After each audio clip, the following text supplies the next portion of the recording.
Okay, good morning, ladies and gentlemen. And first of all, it's a pleasure to be here. And today I want to talk about blockchain and how blockchain can, or how you can use blockchain for cross-border investments.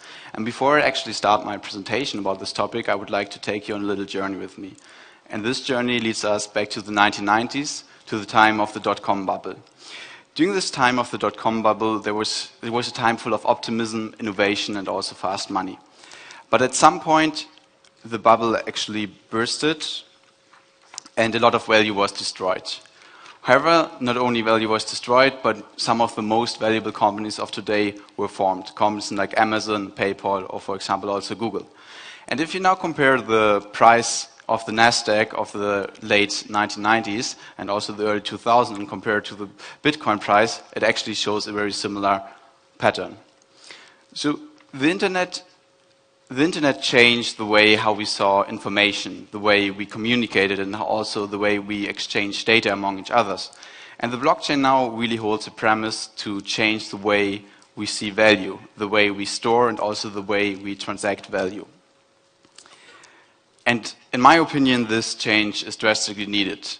Because let's think about it. If I want to send money, especially in cross-border remittance, it takes a lot of time. So for example, if I have a business partner in South Korea and I want to send some money to him, it might take up to 3 days to settle for the transaction.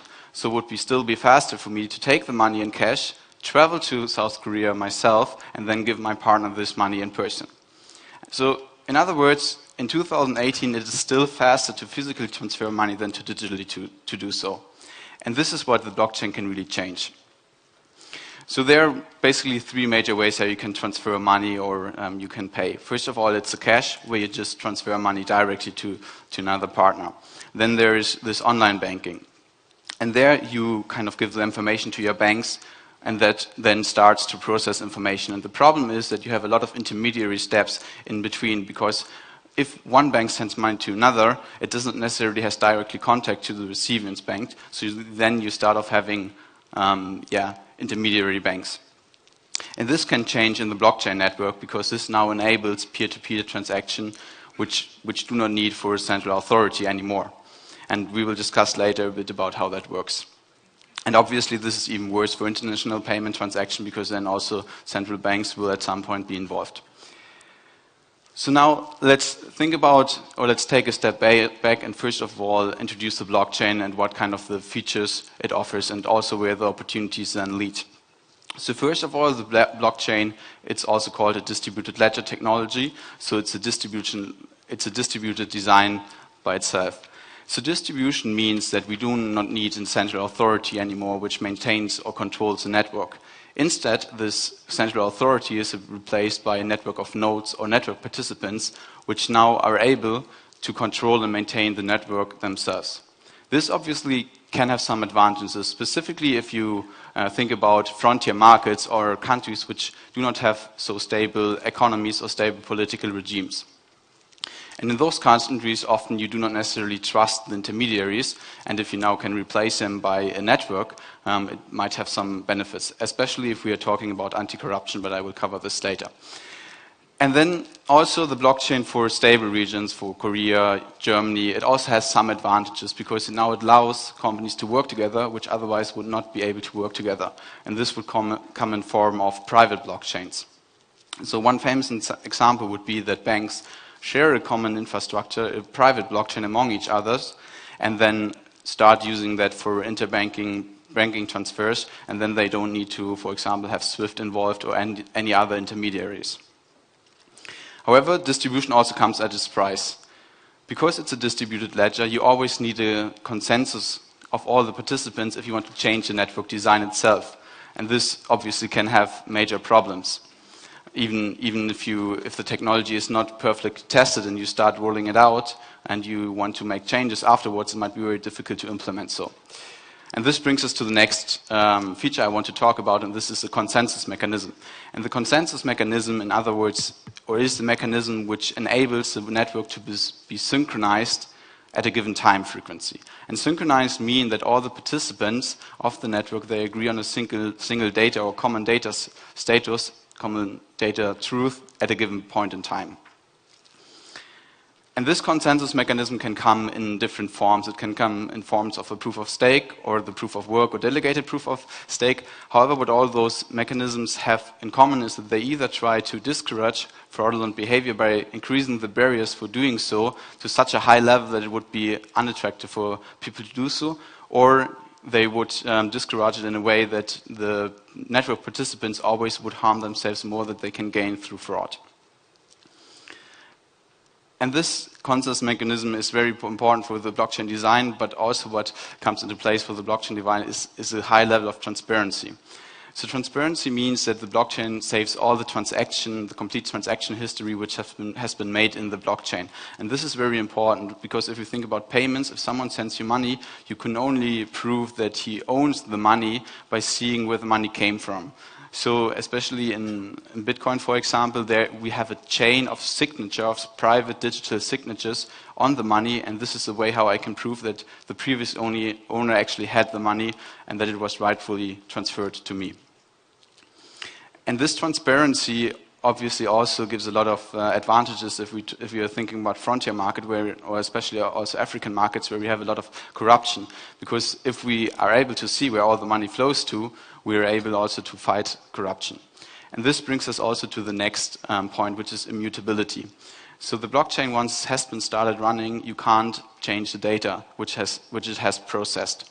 So if now, in terms of corruption, someone sent money to someone, then there's no way we can revert it or he could hide it, because whatever has been recorded in the blockchain will stay in the blockchain.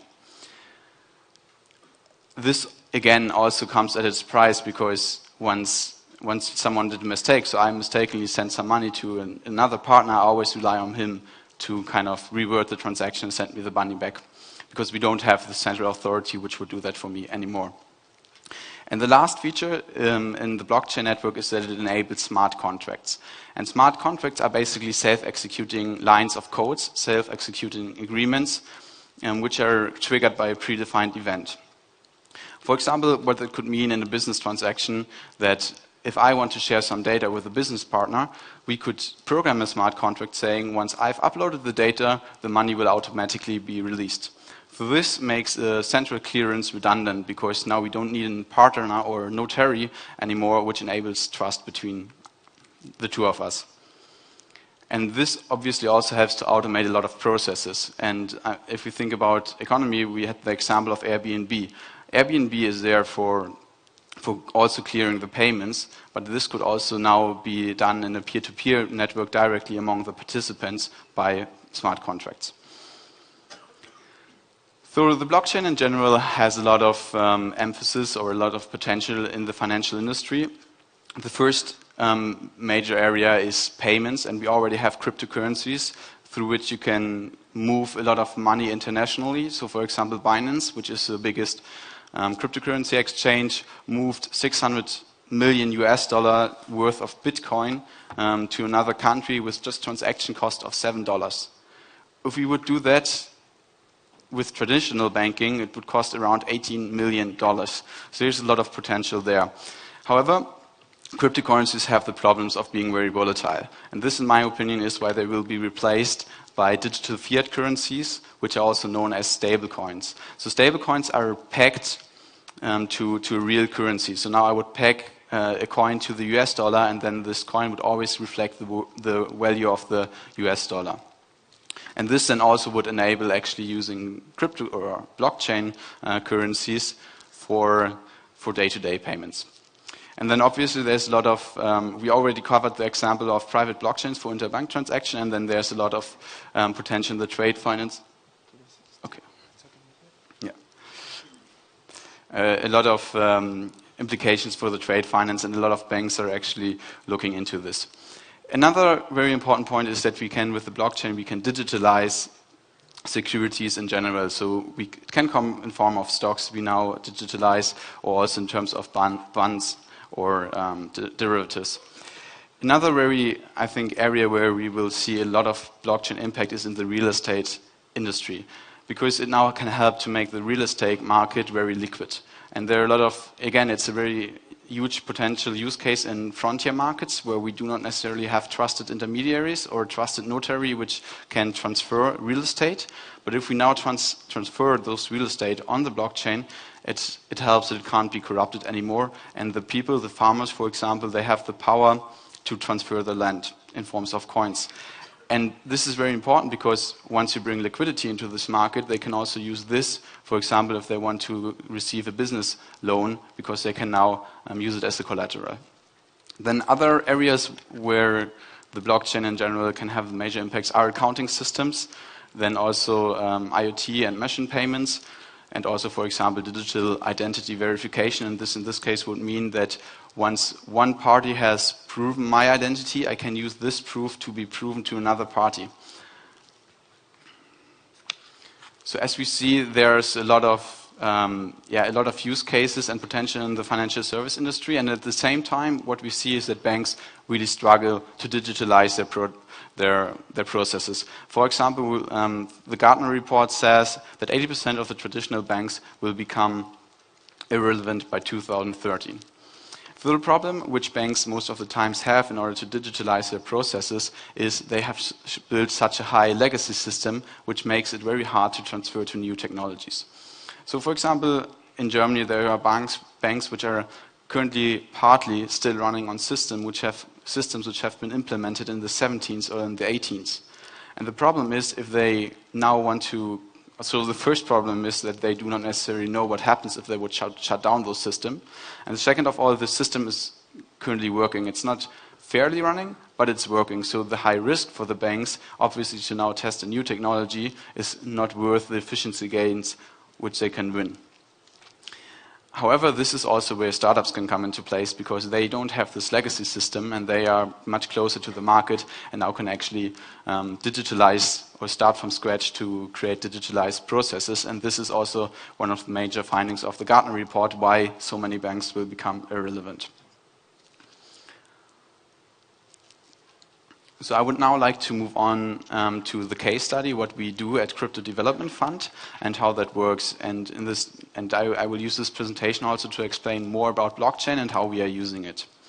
So first of all, what we are an investment platform for cross-border investments. So we source deals which investors can find through our platform and then they can invest in that. And what is different to other players is that we also process the transactions and process the whole investment process and not just making the linkage. And currently we are specifically focusing on startups and frontier markets. So we also want to do more infrastructure projects, but startups are the areas where we are, as of now, are positioning. So you see here I've put down a few things which we do: offer quality deal flow, digitalization of assets, international transactions. We apply a staged financing model, and we also do or have performance tracking mechanism, and we create a secondary market. So for the sake of this presentation, I would like to focus on those 4 points, because we actually use blockchain for this, and this is where we can also see how blockchain actually enables us to do things which otherwise would be much harder to do. The first area is the digitalization of assets in general. So one problem which we especially have in frontier markets, in many markets in Africa, is that it's not easy for investors to access those investments. And they lack exit opportunities. And with the lack of exit opportunities, I mean that a fund, if they want to invest, for example, in a startup, they always need to know whom are they going to sell this company in 5 or 10 years to once their own fund has been terminated or liquidated. And the problem is that we don't have so many strategic or financial buyers in those countries. They are not so active yet. And another problem is that it's very costly also to do a transaction in those countries, because you always have to go to the registry, you always have to comply with local regulations. And as a result of that, we see that many funds which potentially find an interesting investment, they wouldn't engage in this, because they don't see the exit opportunities. So this is where we now come in place, and we tokenize the startups, which basically works like this, that we, on behalf of the investors, we are registered in the local registry, and then we give out tokens which the investor can then buy and also trade afterwards. And there are 2 major points to that. First of all, the cost of transactions are now drastically reduced, so it doesn't really cost anything anymore to sell the company to the next investor, and also it will be internationally accessible, so now we can attract much more capital to the market and create liquidity which funds need in order to invest. The next use case is international payments, and this is one of the, I think, most obvious one that one of the biggest problems is if you want to invest in a frontier market, that you have high transaction costs. And if you think about it, if you have transaction cost of maybe 6% or 7%, this will drastically increase the required return on investment which you have. So maybe instead now it might mean that a startup has to offer a potential of 30% or 27% of the return per year instead of just 20%. And if we now reduce transaction cost, we can also kind of now make investments which were priorily not attractive, make them more attractive. And another point is that it always is very difficult for investors, especially if you have international investors which are not active in the markets or have people located in the markets, to check how are the funds used. For that, we come to our third point, which is the performance tracking. And what we do here, or what the problem is, that you always need people on the ground who check the startup, and you really have limited tools to access the progress of the companies, of the startups. So, and this is, I call it combination of the tradition and new word, because what we do is we now, instead of paying the money out in big tranches, because we pay it out in smaller tranches, which are linked upon the achievement of milestones. So instead of maybe just paying out 200,000 all at once, we will pay 20,000 euros or US dollars out 10 times. And this these payments are linked upon the condition of achieving some milestones. And then we have local partners in those countries which validate those milestones for the investors. As a result, the investor gets a very transparent overview about what is being done with the investment, and obviously also the startups have to give out reporting, which then will be again validated by the local partners. And we are currently developing also another tool, basically, which helps us to track the performance much better. It's an API which we would put on top on the accounting system the startup uses. And this API allows us then to aggregate data, financial data from the startup, and aggregate it in a form that we can show to investors. For that, we apply the zero knowledge proof, which is also enabled in the blockchain environment. And the zero knowledge proof basically allows you to prove data without knowing the data. So we can now prove that transaction data has been recorded in the accounting system without knowing the specific data and the specific transaction. So what were challenges along our way? So first of all, I've categorized this in three major areas. The first one is circle of control, which we can 100% influence, and it's a technological development, because we are working with new technology. It is very hard, and there are a lot of new updates and new things coming up. It's very hard to keep track of this. So the major reason or strategy you can go with this is that you have access to close university, you have access to talents which help you utilizing this. Then what we always also rely on is a high quality deal flow and reliable partners in the frontier markets, because we don't source the products or the startups ourselves. We use a network of incubators, accelerators, or even investors which are now looking for co-investors through our platform. And for that, we need to have some advisors in those countries which we know through our network and which we can trust. And this also helps to building trust from the incubators in us. And then the last area is the circle of concern, which we can't really influence, but still affects us a lot, and this is regulations. And first of all, I've differentiated here in regulatory requirements and regulatory risk, because regulatory requirements are manageable, so you know what happens, but regulatory risk is very hard to find a strategy against this. And what we do here, and this is a development we see in the fintech space in general, is that we enter strategic partnerships with established firms, with established financial players, which have the knowledge about regulation, which help us to comply with that.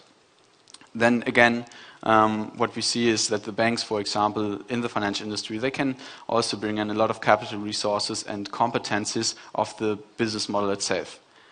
And another very important point which we see, which banks really can offer to us, is that they have access to a distribution channel. And this is a development in the fintech industry in general, that we see more and more startups are trying to work together with banks or other financial service providers, because the banks have an established network of customers through which they can sell their product. And also this is one of the major reasons why startups fail, is because they don't have access to any distribution channel through which they can actually sell their products. And this is also one of the most important points we are looking at when we are evaluating startups ourselves, is do they have the right distribution channel to sell their product? And then on the other hand, what startups can bring into this partnership, and which banks really struggle to do, is first of all, they have the talents. And with talents, I mean they have the talents to progress with technology and to develop new products. And we see, and we've already touched upon this, that banks have a lot of legacy existing systems, through which it makes it very difficult for them to adapt to new market trends. And the startup, by design, because often are small teams, and they are quite agile and close to the market, so they are actually able to develop those products and deliver it to the banks. So the last point I want to put emphasis on is the innovation ecosystem, because we also have a lot of policymakers here, and what in my opinion is one of the most effective ways to support this innovation ecosystem is to create regular networking events, regular meetups, where actually all those stakeholders, educator, corporates, governments, investors, entrepreneurs, can actually come together and exchange ideas. Because one of the biggest challenges for startups is, especially in the early stages, they have an idea and they need to validate it. So for that they need access to customers, but they also need access to players which already know the market in order to receive feedback. And what we found out that like meetups or networking events always help to get this feedback much more easily than through any official meetings. Because if we as a startup go to an official meeting with a bank, they always assume that we want something from them, or that we want to sell them something. And this, most of the cases, for most of the startups, is not true. They just need to have feedback on their product. And I think this is also a strategy which policymakers can actually implement quite easily, because having regular meetings really helps all different parties. So this is currently our team, but I do want to focus on this. And if you have any questions, please feel free to reach out to me, and thank you very much for your attention.